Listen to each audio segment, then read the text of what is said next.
Benoît Hamon, bonjour. Bonjour.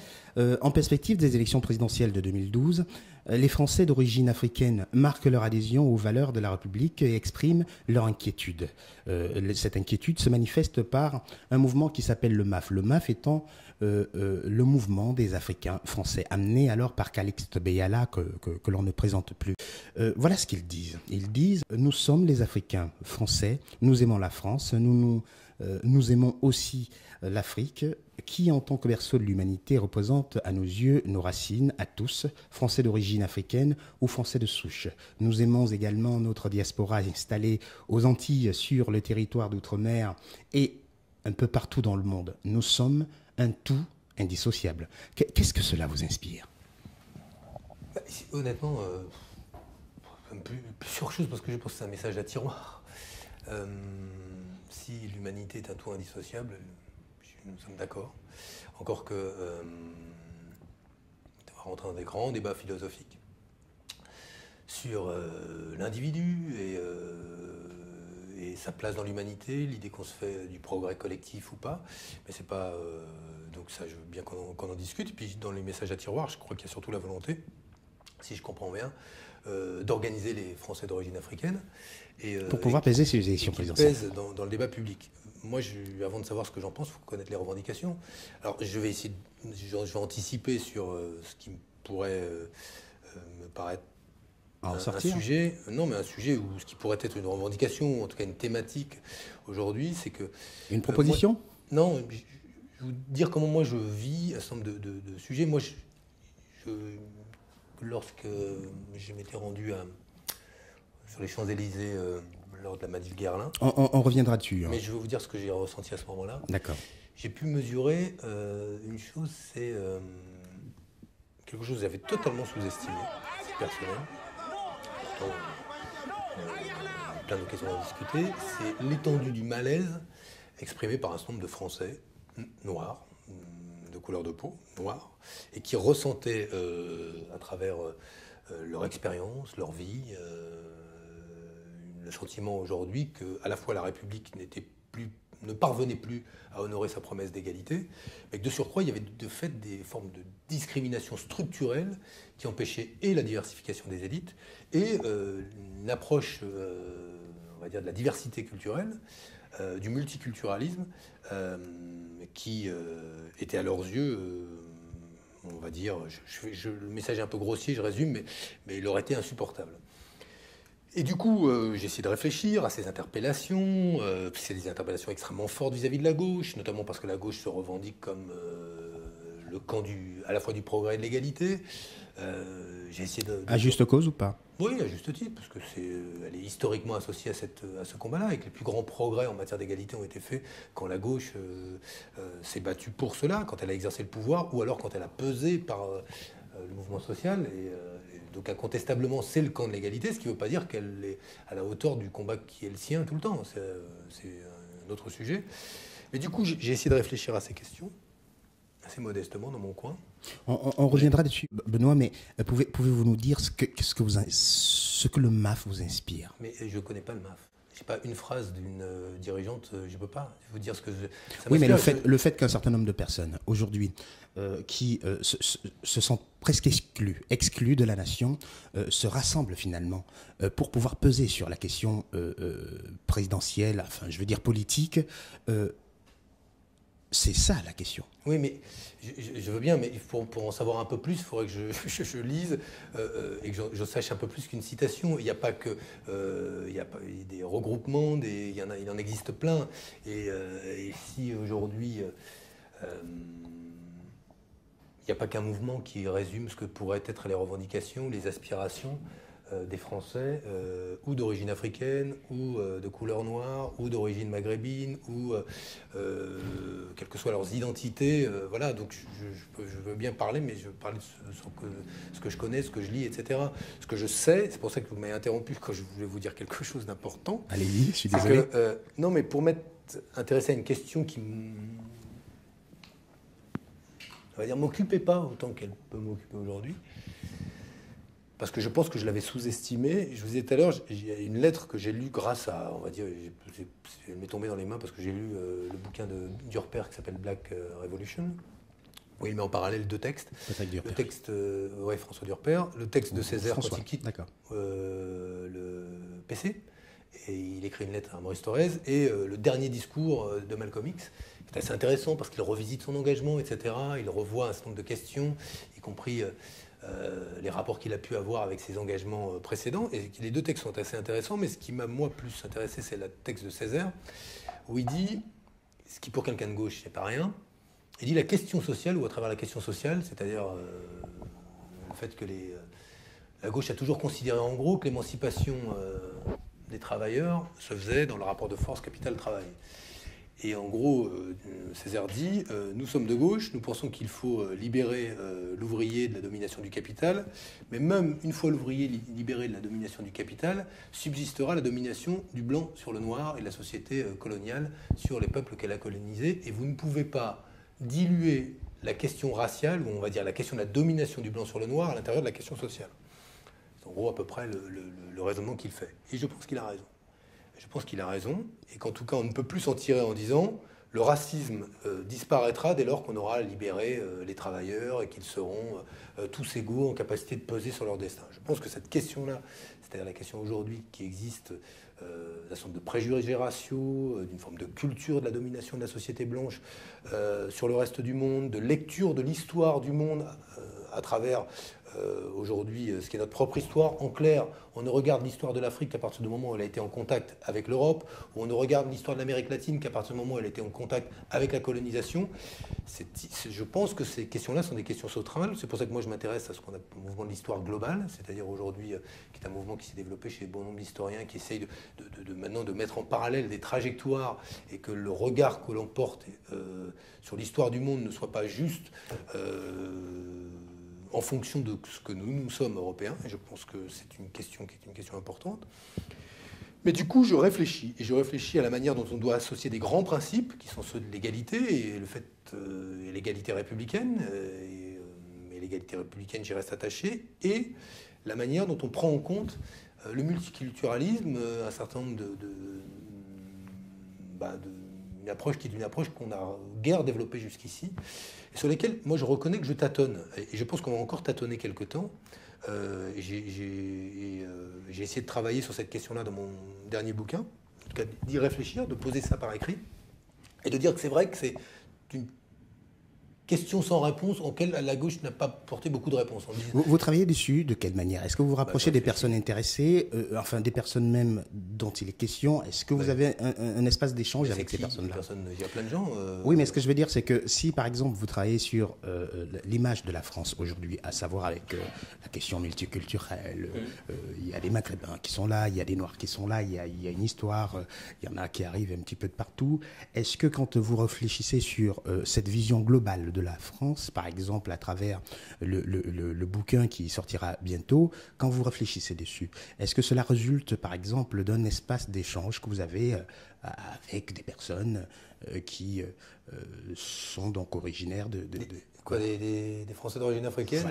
Voilà. Par exemple. Il y en a plein. Non mais il y en a plein, je veux dire, mon problème c'est quand on réfléchit, quand on se pose ce type de questions-là, quand je vous parle du texte de Césaire, un texte qui est vieux de 40 ans et que je ne connaissais pas, parce que dans, on va dire, la formation politique traditionnelle d'un militant de gauche, d'un dirigeant de gauche, ce type de texte, on va dire qu'on a eu comme une forme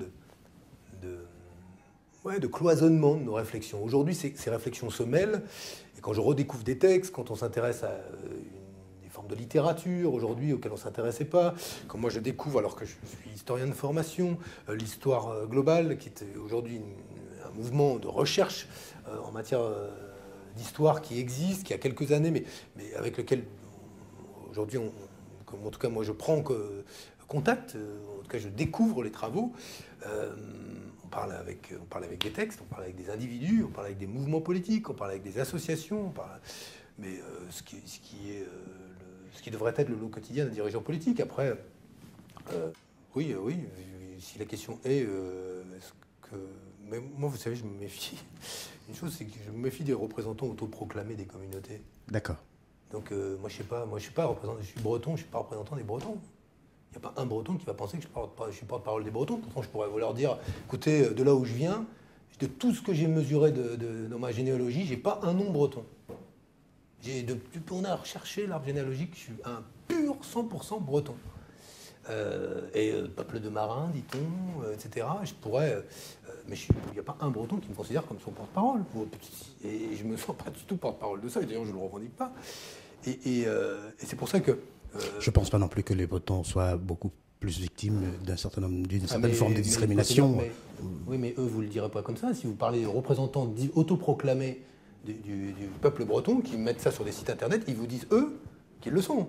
Le problème, c'est pas les discriminations. Il y a des moments, les discriminations, elles sont réelles, mais eux vous disent pas ça.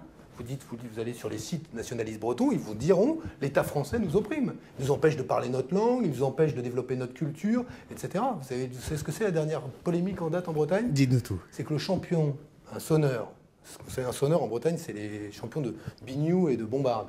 Le champion de Bretagne, il est noir. Et la dernière grande polémique, justement, des nationalistes bretons, c'est de dire comment se peut-il que le champion de Bretagne, de ce qui est le cœur de la culture bretonne, soit noir.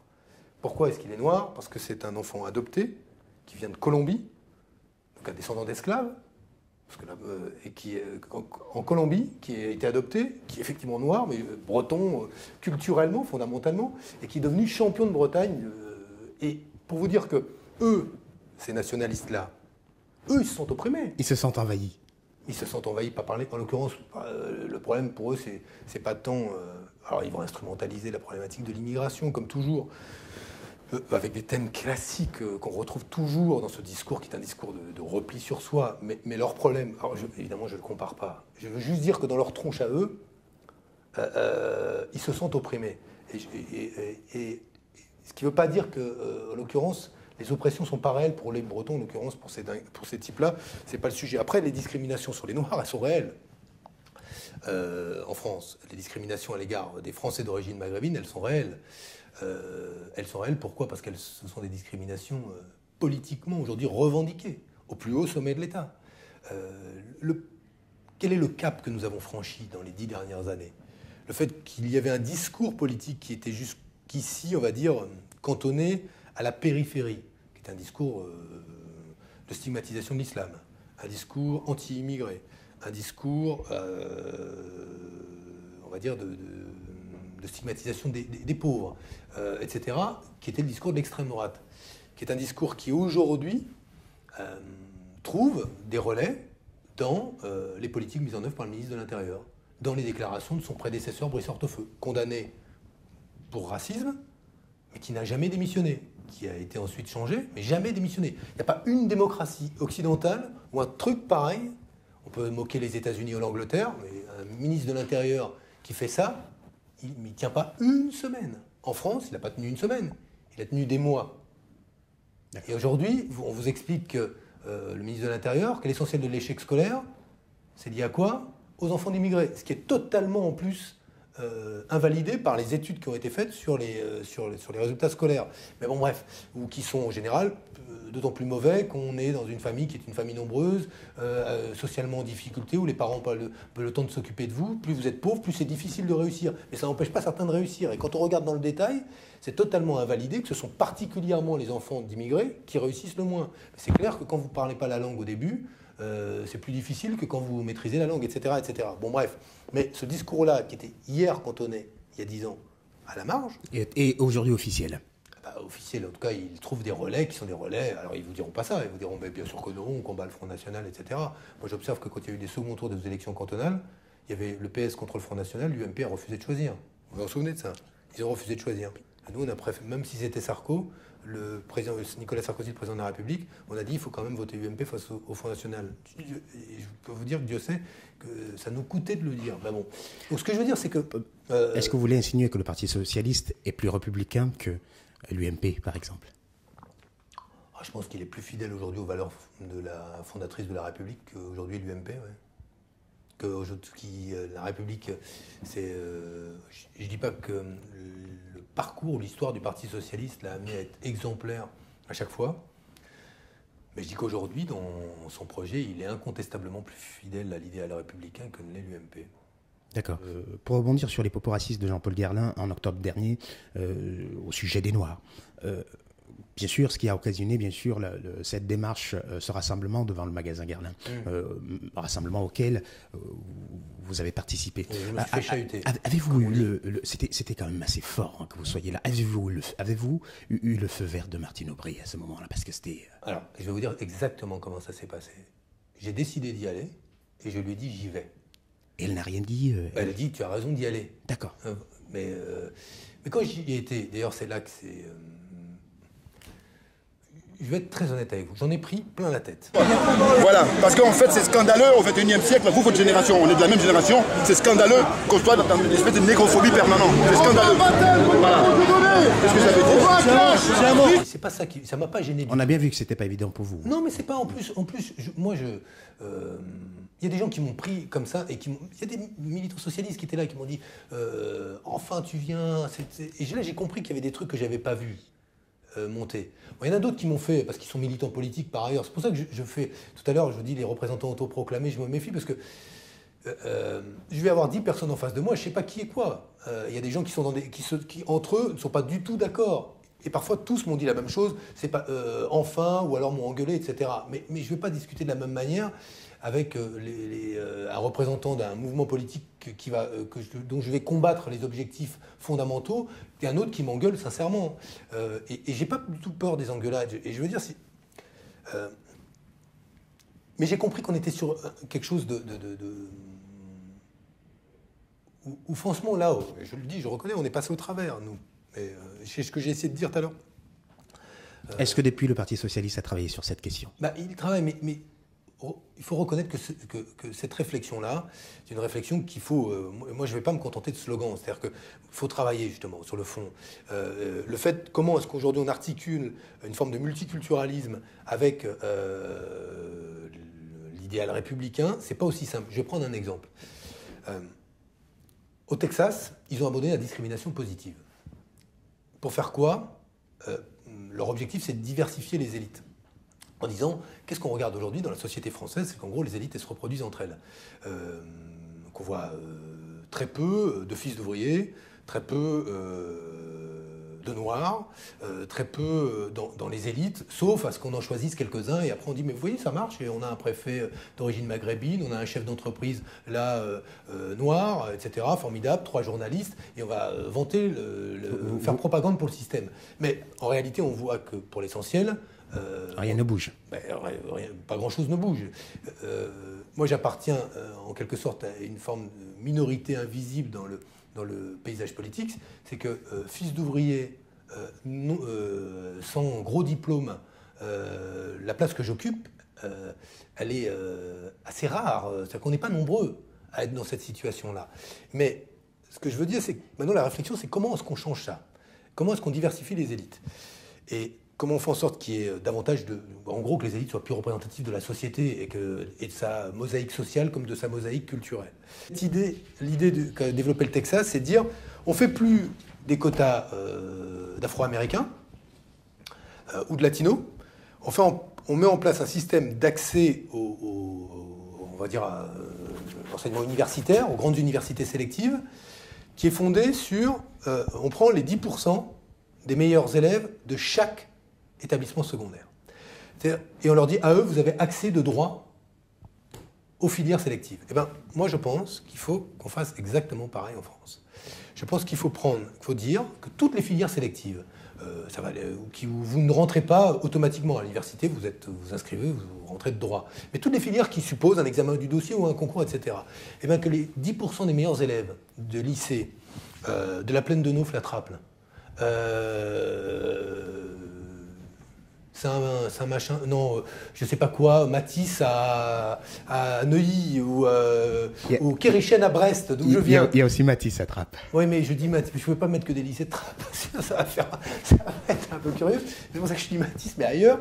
Mais que ces 10%, les 10% des meilleurs élèves, c'est 10%, aient accès de droit à ces filières-là. Ce qui est frappant quand vous regardez dans les bahuts, aujourd'hui dans les lycées, c'est que les types font de l'autocensure. Ils choisissent de ne pas se présenter à telle ou telle filière, parce que bon, d'abord il faut qu'ils trouvent du boulot rapidement, donc ils choisissent les filières courtes, puis après ils se disent ouais mais j'ai peu de chance de rentrer là, etc. Alors que si vous dites 10% de tous les lycées ont accès de droit à ces filières sélectives, eh ben là, de facto, vous aurez 10% des meilleurs élèves de Trappes, à côté des 10% des meilleurs élèves de Saint-Germain, à côté des 10% des meilleurs élèves de Brest, à côté des 10% des meilleurs élèves du lycée de Plouzané ou de Saint-Laurent-du-Gard, ou j'en sais rien, etc. Mais ça change complètement l'approche, et là, on a un moyen de diversifier les élites. Et ce qui est intéressant, c'est dans l'évaluation de ce qu'a fait le Texas là-dessus, c'est que les bilans qu'ils en tirent sur le plan de la diversification des élites sont plutôt positifs. C'est encore trop tôt pour faire tous les bilans, mais ils en tirent aussi un bilan positif en matière de diversité sur le plan culturel. C'est-à-dire qu'il n'y a pas moins d'Afro-Américains qui ont eu accès à cet enseignement universitaire grâce à ce système qu'il y en avait par la discrimination positive. Donc c'est là que c'est intéressant, je crois, et là-dessus on doit changer. Et alors, moi je proposerais ça au PS, c'est ce que je propose d'ailleurs dans mon bouquin.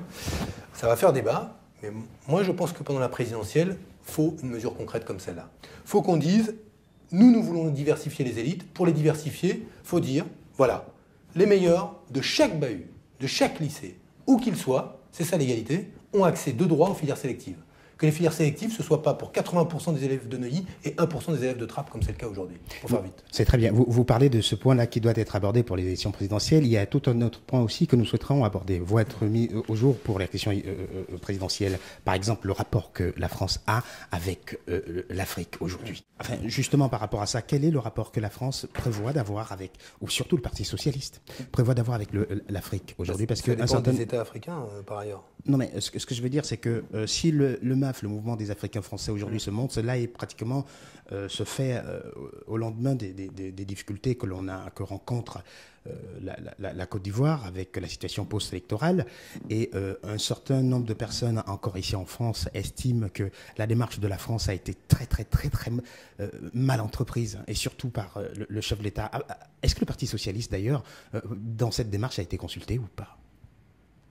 Non, on n'a pas été consulté. On a même critiqué l'intervention de Licorne comme qui de facto est la force qui a fait pencher militairement la balance à un moment. On a dit c'est pas à nous de déposer le pouvoir en place. Après, on a émis des critiques extrêmement fortes à l'égard de Laurent Gbagbo, que pourtant historiquement nous avions soutenu. Je veux dire, le FPI et le Parti socialiste historiquement avaient des relations, notamment dans l'accession qui a été celle, je veux dire, dans les premières années de Laurent Gbagbo, il y a eu un travail très proche, et ensuite il y a eu une vraie prise de distance entre les deux formations. De quel ordre? Mais politique. Il y a eu des choix politiques qui ont été faits, que Gbagbo a essayé d'expliquer, avec lesquels on n'a pas été d'accord. Moi, c'est pas de l'ingérence que dire ça, c'est pas nous, on a l'idée qu'on se fait de la démocratie, on est d'accord ou pas d'accord. Alors, on peut le prendre comme une sorte de réflexe post-colonial, mais attendez, tout le monde s'exprime sur tout. Et moi, je ne vais pas me taire sur, par exemple, ce qui se passe quand je considère qu'il y a une décision qui est une décision antidémocratique, je le dis, c'est valable pour mon propre pays, comme c'est valable pour mes voisins européens, comme c'est valable pour un pays arabe, comme c'est valable pour... On nous reproche, par exemple, de n'avoir pas dit assez sur le régime de Ben Ali et de trop en avoir dit sur le régime de Laurent Gbagbo, des fois. Donc, je dis, qu'est-ce qu'on choisit? Donc le principe, c'est qu'après, il y a des États souverains. Le mieux, c'est que ce soit, quand il y a un changement de régime, ce soit les peuples qui en décident. En l'occurrence, ce qui se passe dans le monde arabe, et ce qui est intéressant en Libye... D'après vous, est-ce que c'est le peuple qui a décidé en Côte d'Ivoire? Justement, il y a eu un moment une élection. Le problème, c'est que j'aurais juste vous rappeler qu'il y a une organisation qui est une organisation africaine, qui rassemble tous les chefs d'État africains, qui à un moment, souverainement, demandé à Laurent Gbagbo de quitter le pouvoir, et a dit c'est Ouattara qui a gagné. Et on ne peut pas faire jouer, en tout cas à la classe politique française, un rôle qu'elle n'a joué qu'à la marge. C'est le problème, c'est qu'il y a des formes d'organisation aujourd'hui. Moi, je pense que le modèle aujourd'hui, il faudrait développer les zones économiques intégrées, encore que je crois que l'Union européenne est un modèle de moins en moins bon, vu les résultats qu'il produit. C'est-à-dire qu'en gros, pour l'instant, c'est du nivellement par le bas. Et auparavant, on pouvait dire c'est un modèle, ça peut être un modèle, mais maintenant, ça l'est de moins en moins. Et qu'en même temps, il faudra l'intégration politique. Après, quel rapport on a avec l'Afrique? Quel rapport on a avec des États africains? Je veux dire, on ne va pas avoir la même relation avec... j'en sais pas moi, avec l'Afrique du Sud, avec lesquels on a peut-être moins d'échanges économiques qu'avec un autre État avec lesquels on a et la particularité de partager une histoire en commun, une langue en commun, même si c'est et des échanges économiques. Après, le point commun à tout ça, c'est qu'on doit respecter les États souverains, primo. Après, et c'est le principe de base. Et arrive un moment où nous avons été, en tout cas, je veux pas essayer de m'échapper et d'esquiver sur la question ivoirienne, parce que sinon on va dire Benoît Hamon, vous tournez autour du pot. Mais il y a eu une zone grise dès lors qu'il y a eu une décision qui était une décision qui donnait Ouattara vainqueur. Laquelle décision? Celle de la Cour constitutionnelle? Non, Elle donnait plutôt Gbagbo. Oui, mais sauf qu'il y a une commission électorale, alors peut-être issue des accords de Marcoussi, j'en ai bien conscience. Et cette commission électorale ne l'a pas fait dans les bonnes conditions. Oui, sauf qu'à un moment, oui ou non, y a-t-il eu une décision des chefs d'État africains de soutenir ou pas cette décision de la commission électorale? Elle a été déterminante, je vais vous dire, dans le choix qui a été aussi le nôtre. Alors on me dira, j'entends encore, je me souviens, j'ai eu des discussions extrêmement orageuses avec un certain nombre de copains ivoiriens qui habitent en France. On s'est même un peu fâchés, hein, je vais vous dire. Alors, pas définitivement, heureusement, mais ça a été... et je comprends, je suis pas... Aujourd'hui, c'est une grande histoire pour tout notre pays. C'est une grande histoire qui tourne. C'est l'officialisation de notre indépendance. On est fatigué. On a été élevé pour réfléchir, penser et décider qui était notre président de la République. Aujourd'hui, aucune institution internationale, aucune communauté va imposer nous, notre devenir pour nos parents. C'est nous qui prenons en main la situation. C'est nous, par rapport à la démocratie, par rapport à la constitution ivoirienne, qui allons nous s'engager pour élire notre président. Il a été élu démocratiquement. Il a le peuple avec lui. Personne, aucun occidental peut nous faire une leçon de démocratie. Les Français nous ont appris avec l'opération Licorne.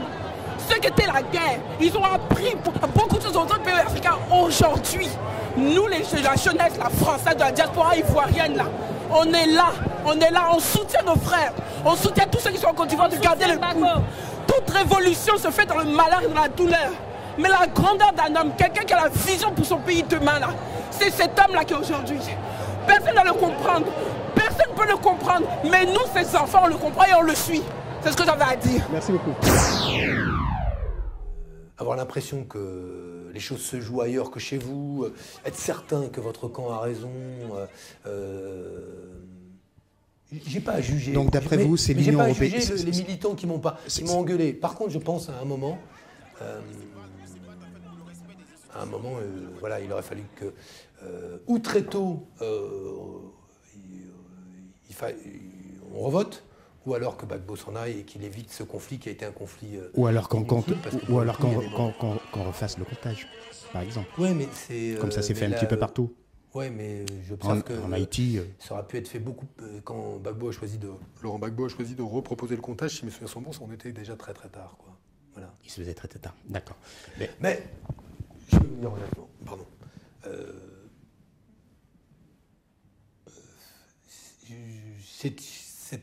Je comprends. Alors, je fais une différence entre ceux qui sont directement les dirigeants politiques impliqués. Je ne connais pas personnellement les acteurs de ce conflit. Je les connais j'ai vu Laurent Gbagbo plusieurs fois quand il est venu dans ces murs, hein, il y a une dizaine d'années. Mais je connais par contre bon nombre d'Ivoiriens qui sont venus me parler de ça, mal pagués dans la rue, pour me dire leurs sentiments. Et c'est vrai que c'est vachement difficile. Vous avez le sentiment que la France a fait ce qu'il fallait en Côte d'Ivoire aujourd'hui? Non, mais moi je veux dire qu'on a critiqué. Je pense qu'il fallait choisir. On a pris une position. Je ne parle pas de la France du Parti Socialiste. Nous, on a pris une position qui était un moment de valider le résultat du vote. Mais après, quand il a été décidé de l'usage de la force militaire, nous l'avons critiqué. Et nous avons tenu cette position-là. Maintenant, moi, ce que je souhaite, c'est la réconciliation. Il n'y a pas de salut en dehors de la réconciliation, et je souhaite qu'elle soit possible. Il faut maintenant qu'on contribue à cela. Mais je sais aussi qu'il y a toujours des objectifs cachés derrière le soutien d'un certain nombre de grandes puissances à tel ou tel parti, et qu'il y a probablement des objectifs économiques. Mais personne n'est naïf. Nous l'avons dit aussi, ça. Donc... mais à un moment, il faut voilà, nous avons pris une position qui était de dire qu'il fallait que le résultat des élections étant celui-là, que Laurent Gbagbo parte. Maintenant, je sais que tous les Ivoiriens pro-Gbagbo me disent mais le résultat des élections n'était pas celui-là.